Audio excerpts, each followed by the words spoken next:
Hello and welcome to the Inside Track. My name is Kyle Caldwell and I am Deputy Editor of Money Observer. Today I'm joined by Gervais Williams, Manager of the Diverse Income Investment Trust. Gervais, thank you for coming in. Hello. I was now wondering if you could give the viewers a flavour of what you've been doing recently in the portfolio. I mean, the markets have actually staged quite a strong recovery, and so from that point of view, it's actually been quite good to be relatively fully invested. The nature of the fund is actually, though, that we don't tend to keep up with the markets necessarily. We tend to have positions which are very much driven by individual stocks which are going to generate good and growing income. So the nature of the fund over the last 3 months is to make sure that we continue to invest in those companies generating good income growth, and we've sold out of a number of holdings which have actually disappointed along the way. Not too many, but just a few. And therefore, we've just kept the portfolio pretty much the same way as it's actually been for the last 6 and 12 months. Obviously, the B word is dominating investor thinking at the moment, and UK equities are on the whole unloved and quite loathed actually.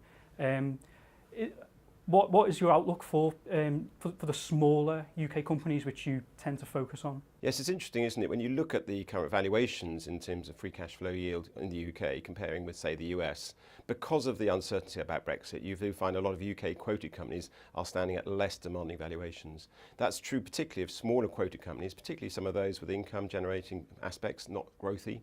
And so we see quite a good opportunity there. And specifically, because we're more growthy, because we're specifically more involved in overlooked recovery stocks, we tend to find that actually a lot of our holdings are kind of ready for recovery when this growth phase peaks out. When you're meeting company management teams in general, is Brexit top of the agenda or is it not really? No, I mean, the three things which are on top of the agenda are mainly looking after your customers really well. If you don't look after your customers really well, you won't hang on to your margin.